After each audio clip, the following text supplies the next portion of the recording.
Hoje, a equipe do Empoderamento Negro teve um diálogo com as alunas Ana Clara e Maria Luísa do primeiro I.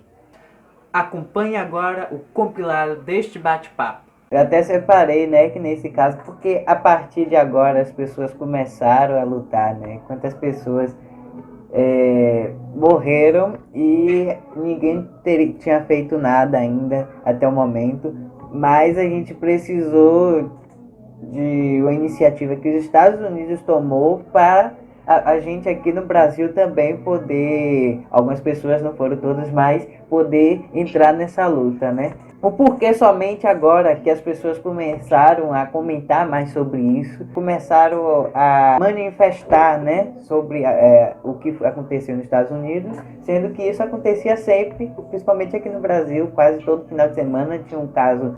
Que, infelizmente, isso daí já está tão normalizado com a gente, e num país onde se mata um jovem negro a cada 24 minutos, né, se eu não me engano, 23, 24 minutos, isso já está internalizado.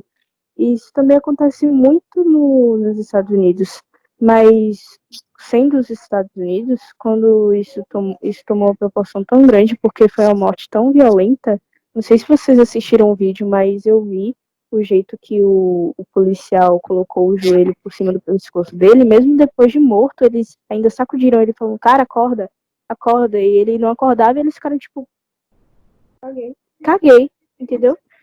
E eu acho que foi também as mídias sociais também, que a gravação foi muito importante para propagar isso, e sendo os Estados Unidos, que é o que influencia o mundo inteiro, isso acabou chegando aqui. Mas é como eu falei para Leriel, por isso está tão normalizado, a gente fica muito na nossa zona aqui de conforto, sem fazer muita coisa, mas sendo os Estados Unidos, movimentou os Estados Unidos de forma muito grande, logo movimentou muito o mundo inteiro de forma muito grande, porque foi os Estados Unidos e foi uma morte muito violenta.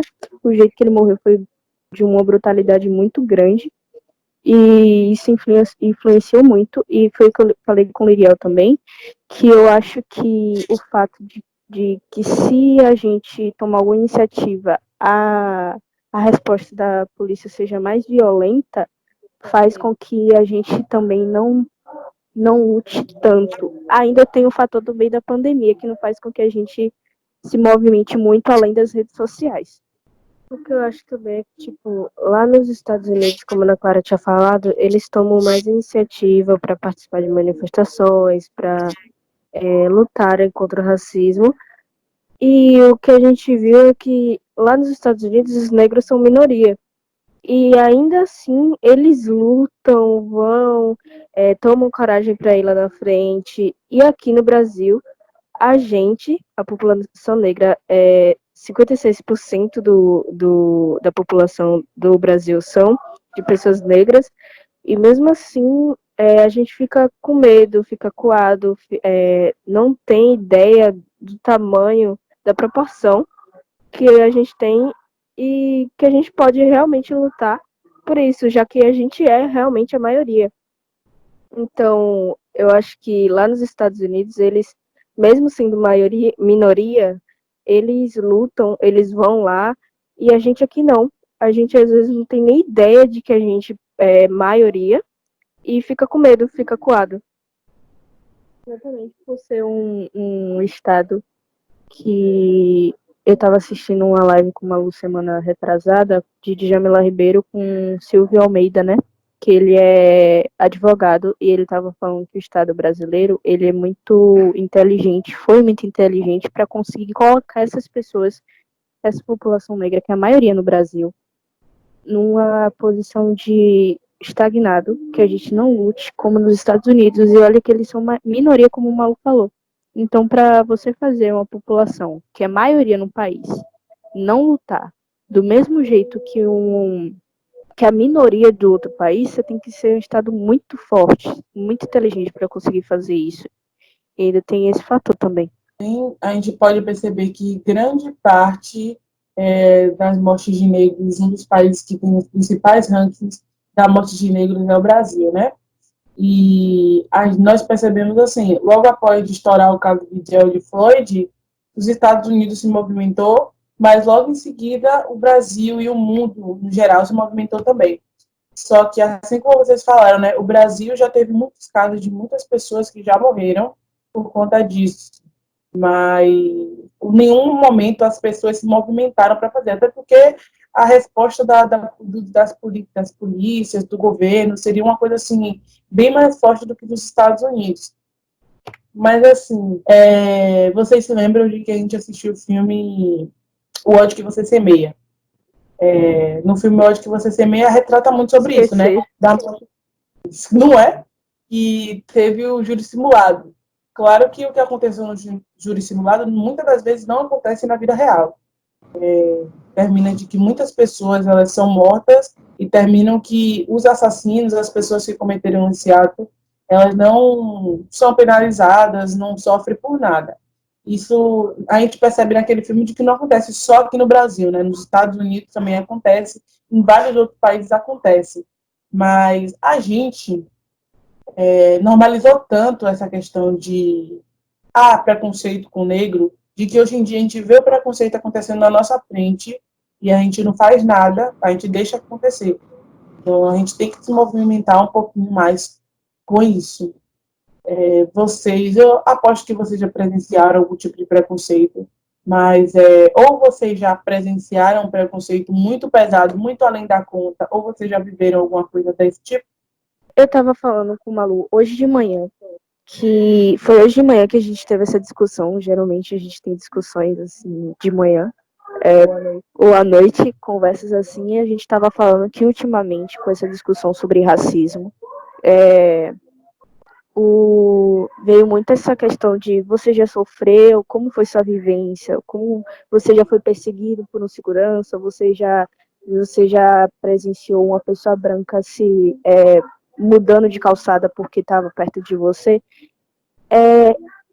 A gente viu muito isso. E eu olhava assim, eu ficava, graças a Deus eu nunca passei por nenhuma dessas situações.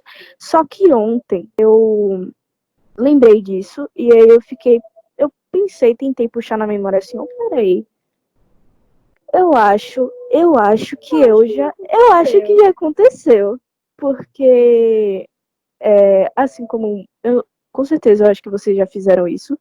Muita gente faz isso, que é tipo, você tá com sua mãe no supermercado e às vezes você não quer ficar com sua mãe, você anda por ali vendo salgadinho, brinquedo, outra coisa, entendeu? Eu e Malu costumava fazer muito isso. E aí, não sei se é um flash meio ruim meu, da minha memória, ou se isso já aconteceu mesmo, porque tem tempo, até porque faz muito tempo que eu saí de casa, mas que, tipo, em alguns momentos eu percebi a presença de um segurança perto de mim. Mas eu não sei dizer se ele já estava lá, se era por causa de mim.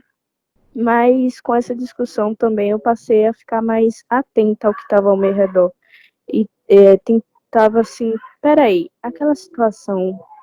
será que aquela situação aconteceu por causa da cor da minha pele? Será que não foi só por acaso? Será que realmente aconteceu por causa da cor da minha pele? Eu passei a ficar mais pensativa sobre isso. E até situações, a gente às vezes saía com nossa prima, que é muito branca, ela é totalmente diferente da gente.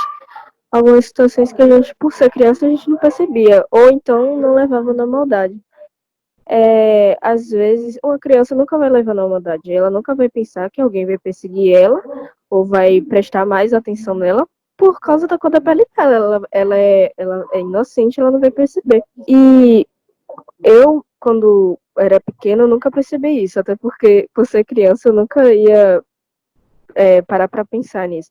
Mas, como a Ana Clara falou, puxando na memória, às vezes você vai lembrando de situações que no momento você não percebia, no momento você não achava que era alguma situação de racismo, mas que com um pensamento de agora, um pensamento mais crítico, tendo mais consciência, você vai percebendo alguns olhares diferentes que você já recebeu e coisas do tipo, entendeu?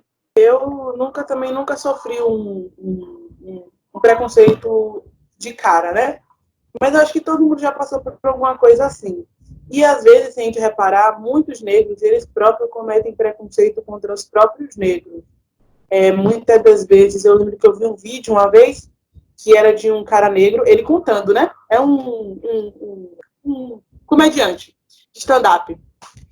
Ele contando que ele estava andando dentro do supermercado, olhando lá o preço do arroz, e aí ele percebeu que logo atrás estava vindo um homem, tipo um homem altão, negro, de segurança do supermercado que ele estava.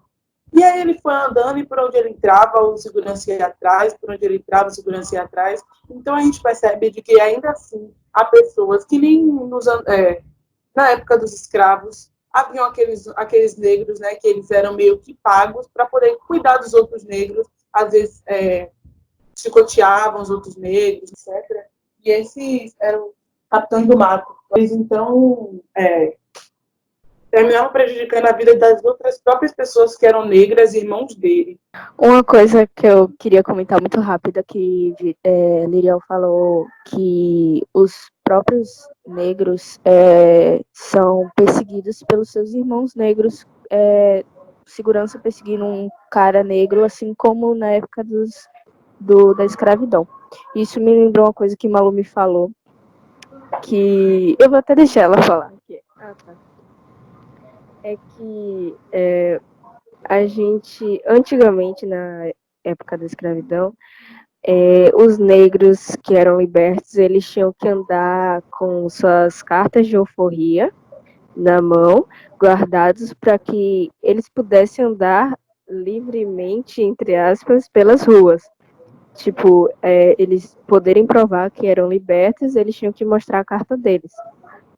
E o que eu percebi hoje em dia é que é uma prova de que realmente o racismo é real e que a escravidão acabou, mas não totalmente. Se um menino negro estiver andando na rua normalmente, porque está voltando de uma festa ou porque quer andar normal na rua, ele, infelizmente, provavelmente vai ser parado na rua por um policial e vai ser enquadrado. E ele tem que mostrar a identidade dele ou qualquer tipo de documento, simplesmente para provar que é a gente. E, tipo, uma coisa que os brancos acham muito incrível é que nós, negros, a gente tem que andar com identidade, carteira da escola, carteira da faculdade, enfim, qualquer tipo de coisa que prove que a gente está naquele espaço, que a gente é um cidadão, que nem na época da escravidão, que os negros libertos tinham que andar com sua carta de alforria para provar que eles eram libertos. Então, uma coisa que eu ouvi recentemente, é que o racismo ele vai se reciclando. Ele vai mudando sua forma de acontecer. Mas ele existe e não acabou, infelizmente. Você falou aí da questão do negro estar andando na rua e um branco estar andando na rua. Eu sei que é normal a gente, por costume, muitas pessoas, quando estão dentro do ônibus, estão andando na rua, vê uma pessoa negra atrás andando de um jeito estranho, a primeira reação da pessoa é o quê? Segurar a bolsa. Tá, porque os negros, eles, não os negros em si, né? Mas as pessoas levam de que os negros, eles vêm trazendo meio que uma história de são pessoas que moram na periferia, os únicos modos de vida dele é roubando, então isso daí já vem trazendo um histórico completo. Quantas vezes pessoas negras foram presas injustamente, sem motivo algum? Pessoas brancas são, por exemplo, muitas pessoas negras, às vezes, elas são pegas na rua, né? E os policiais, eles estão com tanta sede, tipo, não foram com a cara daquela pessoa, porque é simplesmente assim. Eles olham para você, acham que não gostam de você, não vão com sua cara, e se eles quiserem plantar alguma coisa nas suas coisas, dizer que é seu, eles vão fazer isso. Agora, eu nunca vi um caso de um branco, alguma coisa ser implantada nas coisas dele, e ele ser preso, ou algo do tipo. Mas negro a gente vê a rodo. Quantos negros, podem não ser todos, mas quantos negros têm presos na cadeia, sem ter culpa de nada, sem nunca ter feito nada, e estão presos lá injustamente. Meu pai, ele trabalha com relação a isso, parte do presídio. E ele fala que tem muitas pessoas que entram lá dizendo que são inocentes, terminam levando culpa no cartório, e quando saem, as pessoas são consideradas inocentes, mas a sociedade não aceita a pessoa como inocente. Se ela foi presa, o problema é seu. Você vai continuar sendo uma pessoa que foi presa, mesmo que tenha sido injustamente. Eu até separei, né, já que você citou a questão da prisão, né, que nas perguntas aqui, pois a justiça não colabora quanto a isso, né? No caso de George Floyd, um dos policiais que foram presos, após 13 dias, nessa quarta-feira que passou agora, dia 10, ele pagou uma fiança de 750 mil dólares, né? Ou seja, mais de 3,7 milhões de reais, e foi liberado simplesmente e não vai responder a mais nada, porque nesses 13 dias que ele ficou preso foi feita a justiça dele, segundo lá a lei lá nos Estados Unidos, né? Mas eu acho que as diferenças, né? Porque ele era um policial branco, ou seja, também vai na desigualdade, né? Na questão salarial. Ele tinha condições para pagar uma indenização, né? Uma fiança. Tinha que pagar a fiança e ele já teria respondido pelos atos que ele cometeu e volta a trabalhar novamente. E aí vai cometendo novamente novos erros. Eu vi um vídeo da jornalista Jéssica Serra, e ela falou que tem um escritor norte-americano que diz que a raça é cria do racismo, não pai. Ou seja, desde quando há desigualdade, né, a diferença, passa a existir a raça. Ou seja, a diferença de um ser. Eu não sei se vocês viram, mas é porque eu gosto muito de Fantástico e eu assisto desde pequenininha. E teve uma época que o Fantástico estava com alguns quadros, eu acho que até hoje tem, né? Antes da pandemia chegar, que é o quadro Vai Fazer o Quê? Tem um quadro que eu assisti um dia desse, tem pouco tempo que eu assisti, que era Pai não aceita namorado negro da filha. E aí eles esperam ver a atitude das outras pessoas. O que é que as outras pessoas fazem? A maioria das pessoas, se a gente vê, o pai está dentro de um shopping, na praça de alimentação, a praça de alimentação está cheia e poucas pessoas se movimentam. Só que aí, o que acontece? É assim que a gente percebe de que as pessoas são motivadas pelo que vê das outras. Uma pessoa, ela toma a atitude de fazer tal coisa, como, por exemplo, proteger aquele menino de que ele não era obrigado a ver o pai da namorada dele, que era branca, xingar ele todo, falando que ele era negro e etc. E aí, quando uma pessoa se movimenta, as outras seguem atrás. Ou seja, as pessoas precisam de um empurrãozinho para poder fazer as coisas. É a mesma coisa que aconteceu agora, né? Estados Unidos puxou, levantou a bandeira, Brasil segurou. E outros países também. Foi assim. É isso que eu acho que é assim, todo mundo tem que fazer a sua parte, independente do que seja. Possa ser o menor preconceito do mundo, a gente pode, sei lá, uma brincadeira, que às vezes uma brincadeira pode se transformar em uma coisa ainda maior. Então a gente tem que estar sempre tomando cuidado com relação a isso. E com relação a preconceito, a gente fala no geral, né? Não fala só de pele negra. É claro que a gente está abordando aqui esse tema, mas a gente tem que pensar em todos os sentidos. Pele negra, homofobia, qualquer coisa. Qualquer coisa que envolva o sentimento da pessoa e uma depreciação da pessoa sozinha, que faça com que ela se sinta triste, abatida, que isso abala muitas pessoas que passam por isso, a gente tem que pensar um pouquinho diferente e tomar atitude sim. Eu falei bem no início da chamada que ontem teve uma reunião da igreja e foi exatamente falando sobre a questão racial.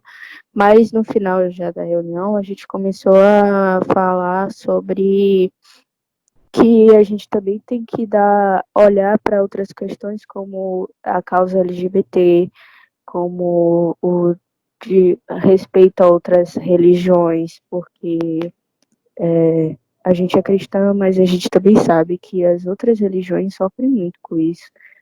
E a gente também entrou nessa questão. E o que a gente tá faltando muito é empatia e respeito. Você imaginar na sua cabeça, um cristão na frente de uma pessoa que é adepta da religião de matriz africana, você já imagina que vai ter uma briga, que vai fazer acontecer e não vai dar certo, mas se os dois tiverem respeito, se os dois respeitarem a opinião e a escolha de cada um, eles podem ser amigos, a conversa pode fluir, e não vai acontecer nada demais. A base de tudo que a gente precisa entender, botar na nossa cabeça, é que tudo começa pelo respeito. Então, é isso. A gente tem que botar isso na nossa cabeça e respeitar o próximo. Independente de qualquer coisa. Eu percebi também que nesse período agora, lá nos Estados Unidos, não só as pessoas negras se juntaram e alguns brancos, mas pessoas de outras raças, como pessoas com descendência asiática, até pessoas com problemas de pele. Eu assisti um vídeo no Twitter, um homem que ele pulou a grade e parou de frente para os policiais e se ajoelhou e botou as mãos para cima. Ele queria ver as atitudes dos policiais, ele queria saber o que os policiais iriam fazer. Então, a menina branca pulou também, parou na frente dele e fez com que os policiais não fizessem nada com ele. Mas os policiais ligaram? Não, porque para ele, naquele exato momento ali, se você está apoiando um negro, você é igual a ele, independente do que você esteja fazendo, se você está ali só para poder lutar pelos direitos de outras pessoas, mas independente de tudo, eles não estão nem aí para você.